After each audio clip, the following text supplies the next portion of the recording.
एक स्त्री म्हणून मला असं वाटतं की जास्त तुम्ही एक संवेदनशील नेत्या किंवा मंत्री असता का? मला वाटतं हो. कारण स्त्री संवेदनशील असते, ठीक आहे. आपण ना स्त्रीकडे बघताना नेहमी विचार करतो स्त्री इमोशनल Emotional नाही, संवेदनशील असते, बरोबर आहे. पण ती स्त्री, तिचं सगळ्यात बेस्ट क्वालिटी काय माहिती आहे? कमिटमेंट आणि लॉयल्टी ही स्त्रीची खास क्वालिटी आहे, मोर दॅन संवेदनशीलता. कारण तिने जर कमिट केलं की मी हे करते, तर ती करतेच, किंवा ती उलटं त्याच्या विपरीत करत नाही. आणि लॉयल्टी, तिच्या विचारांशी ती जनरली लॉयल असते. तर त्यामुळे एक चांगलं काम ती करू शकते जास्त, असं मला वाटतं. आणि थँकफुली सगळ्या विमेन ऑफिसर्सबरोबर माझं काम जेव्हा होतं, तर मला असं वाटतं त्या खूप डायनॅमिकली डिलिव्हर करतात. डिप्लोमॅसी कमी असते त्यांच्यामध्ये, स्ट्रेट फॉरवर्डनेस जास्त असतो. हे एक्स लिंक्ड कॅरेक्टर म्हणतो ना आपण. हो, एक्स लिंक्ड आहे ते. पण मग राजकारणामध्ये आपल्याला अजूनही पुरुष जास्त दिसतात, तर मग स्त्रियांना आपल्याला सिद्ध करायला लागतं का? नाही, एक तर आवडीचा विषय असेल, मे बी स्त्रीला नॅचरली राजकारण आवडत नाही. दुसरं वेळेचा विषय असेल, कारण स्त्री म्हटलं की 50% तिचं तिकडे नाही, असुरक्षितता एक असते ना. बाबा रात्री बाहेर जाऊ नको, उशिराने येऊ नको. तर तिच्याकडे सगळ्यांचा बघण्याचा नजरिया आता बदलला आहे, पण मे बी 20-25 वर्षापूर्वी तो तसा नसावा. त्यामुळे तिला अडचणी असल्यामुळे कदाचित त्या स्त्री तिकडे येत नाही. बघा ना, स्त्री फार महत्त्वाच्या पोस्टवर पण नसतात. स्त्रियांना CEO पटकन करत नाहीत किंवा हेड ऑफ द ऑफिस करत नाहीत, कारण मग त्यांना मटर्निटी लिव्ह असते, मुलांचं असतं. त्या बिचारीच्या घरच्या जबाबदाऱ्या काही कमी नाही झाल्या, पण तिच्या बाहेरच्या जबाबदाऱ्या किती वाढल्या. आणि शी इज डुईंग अमेझिंगली ग्रेट. म्हणजे ती सिद्ध करते की मी घर तर सांभाळतेच आहे, पण मी माझं जग पण सांभाळते आहे. तर हे जे ट्रान्सलेशन झालेलं आहे बायकांमध्ये, स्त्रियांमध्ये, महिलांमध्ये, ते अमेझिंग आहे. आणि ते केवळ आणि केवळ त्यांच्या कमिटेड, लॉयल आणि डेडिकेटेड स्वभावांनी त्या सध्या करू शकतात. पण हे ग्रामीण भागात दिसतं का की तिथे स्त्रिया अजूनही चूल मूल आणि ह्याच्यातच अडकल्या आहेत? हे पहा, सगळ्यांचे वेगवेगळे भाग आहेत. ज्या चूलमूलमध्ये अडकल्या आहेत त्या स्त्रियांचे वेगळे प्रश्न आहेत. आणि मला चूल आणि मूलमध्ये राहण्यात ते काही अडचण वाटत नाही, कारण ते तिचा स्थायी भाव आहे. मला खूप आवडतं स्वयंपाक करून माझ्या घरच्यांना खाऊ घालायला, किंवा माझ्या मुलाच्या बाबतीत अत्यंत हळवेपणा आणि विल्हाळेपणा करायला मला खूप आवडतं. तर हे माझा स्थायी भाव आहे, ते तिने करायलाच पाहिजे. पण त्यासोबत ती जे करू शकते, ग्रामीण भागातली स्त्री खरं बिझनेस वुमन किंवा करिअर वुमन आहे, कारण ती शेती करते. नवरे शेती करत नाहीत, स्त्रीच जाते, शेतीवर बघते, घराचा स्वयंपाक पाणी करते, सगळं करून पुन्हा घरी येते. तर ती ॲक्च्युली वर्किंग वुमन आहे. पण तिचा अपिअरन्स वेगळा आहे, तिचा कॉन्फिडन्स वेगळ्या ठिकाणी असेल, तर त्यामुळे आपण त्याला जज करतो. पण सगळे आपापल्या ठिकाणी संघर्षही करतायत, अडचणी सामोरे जात आहेत आणि चांगलंही करत आहेत, अशी सगळे उदाहरणं आहेत. स्त्रीला संघर्ष करावा लागतो त्या सामाजिक व्यवस्थांमुळे, आणि त्या सामाजिक व्यवस्था अत्यंत आर्थिकदृष्ट्या मागासलेल्या गरीब लोकांमध्ये आणि अत्यंत सगळ्या सुविधा असणाऱ्या अतिश्रीमंत लोकांमध्ये पूर्ण विस्कळीत दिसू शकतात आपल्याला. मध्यमवर्गीय स्त्रिया चांगलं करतात, त्या संघर्ष करत आहेत, चांगलं जीवन जगत आहेत, आटोपशीर जीवन जगत आहेत.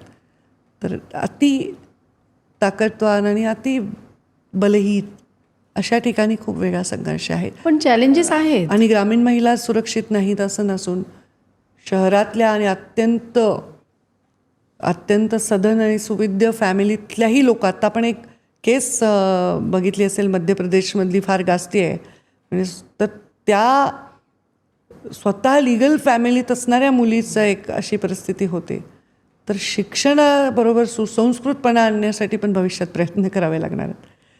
मला वाटतं आयांनी आपल्या मुलांना वाढवताना जे एफर्ट्स घ्यायला पाहिजे, ते एफर्ट्स फार आवश्यक आहेत भविष्यात. त्यांचं शिक्षण व्हायला हवं. मुलांना, मुलींना नाही, मुलांना. बॉईज. की this is not a man thing, this is not a woman thing. Girl boy नाही, हे तुलाही करायचं आहे. आर्यमनला शिकवलं असं? त्याला मी शिकवते. म्हणजे त्याला वाटतं कधी कधी काही गोष्टी तो माझ्याशी शेअर करते, मम्मा यू आर टू प्रिन्सिपल्ड, असं त्याला वाटतं. पण मी त्याला शिकवते, कारण किंवा ते एखादं मत मला मांडायचं असेल तर मी त्यात माझा फेमिनिस्ट हे बाहेर येतो. आणि तो मला म्हणतो की मी खूप स्ट्रॉंग महिलांनी घडलेला असल्यामुळे मी रॉंग जायला मला फार अवघड होतं, कारण त्याच आधी मला जज करतात कारण माझी आई पण खूप म्हणजे शिकलेली आहे, तिचे विचार प्रगल्भ आहेत. माझ्या बहिणी पॉलिटिक्समध्ये, तर ही इज एक surrounded by very strong women. आता एक आपण म्हटलं ना संवेदनशील, तर मी ना एक असं पंकजाताईंबद्दल एक वाचलं की परळी स्टेशनवर तुम्हाला एक छोटीशी चिमुकली भेटली आणि तिचं पालकत्व स्वीकारलं. तिथे कुठेतरी एक काहीतरी आतमध्ये हल्लं असेल ना. तेच मी जे सांगत होते ना, स्त्रीभ्रूण हत्या खूप वाढल्या होत्या बीड जिल्ह्यामध्ये. तर एक दिवशी सकाळी मला फोन आला की रेल्वेच्या बर्थमध्ये एक बास्केटमध्ये एक मुलगी आहे, स्त्री जातीचं बाळ आहे, ती नुकतं जन्मलेलं. 1च दिवसाचं होतं, 1 डे. तर मी धावत गेले दवाखान्यामध्ये आणि छोटंसं बाळ होतं. मग मी त्याच्यावर खूप अटॅच झाले, पण कायद्याने त्याला घेऊन जाता येत नाही, मग त्यांना त्या कमिटीकडे देतात. तर मी अगदी मन बनवलं की मी हिला ॲडॉप्टच करणार आहे. आणि मग ती खूप बातमी झाली अगदी टाइम्स ऑफ इंडियापर्यंत वगैरे. तर मग मला एक कपल अप्रोच झाला की तुम्हाला तर मुलं आहे, आम्हाला नाही आहे, आम्हाला हे बातमी वाचली, आम्ही त्याला अडॉप्ट करू इच्छितो. पण त्या ड्यू प्रोसिजरनी ते चांगल्या घरी गेली. मी तिचं नाव भाग्यश्री ठेवलं, कारण जोपर्यंत ती अडॉप्ट नाही झाली तर मी तिला भेटायचे जाऊन त्या ऑर्फनेजमध्ये वगैरे. आणि मग तिच्या नावावरनं मी स्कीम काढली भाग्यश्री, माझी कन्या भाग्यश्री. तर ते खूप हल्लं. म्हणजे काय, अरे कुत्र्याचं पिल्लू जरी गाडीच्या खाली आलं तर आपण टाकून देत नाही, कसं हे करतात लोक.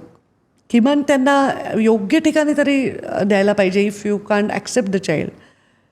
मी अशा घटना बघितल्यात महिला बालकल्याण मंत्री असताना. आता माझ्याकडे ग्रामीण विकास होतं, जलसंधारण होतं, महिला बालकल्याण होतं, माझ्याकडे रोजगार हमीचं खातं होतं.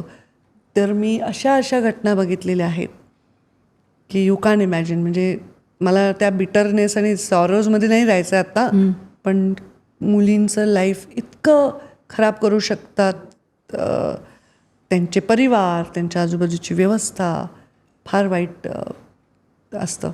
मी ना पेपरात वाचलं एका मुलीचं नकोशी.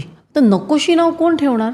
ठेवतात, त्यांची नावं पण खूप अशी ठेवतात खूपच भयंकर आहे. आणि खूप अशी प्रॉपर्टी यांची वाया चालली, अशी मुलगा पाहिजे असतो यांना. म्हणजे 5-5 मुली आहेत. काही माझे ग्रामीण भागात मी जाते, किती मुली आहेत? 5 मुली आहेत. तर पोट आहे 6व्या वेळा, का तर मुलगा पाहिजे. म्हणलं अरे तुला खायला नाही आहे, 5 मुली काय करतो आणि काय तुझी जायदाद वाया जाते. माझे बाबा म्हणायचे की मुलांसाठी थांबू नका रे, खायला नाही तुम्हाला, 1च मुलं असू द्या, 2च असू द्या, शिकवा, चांगलं वाढवा.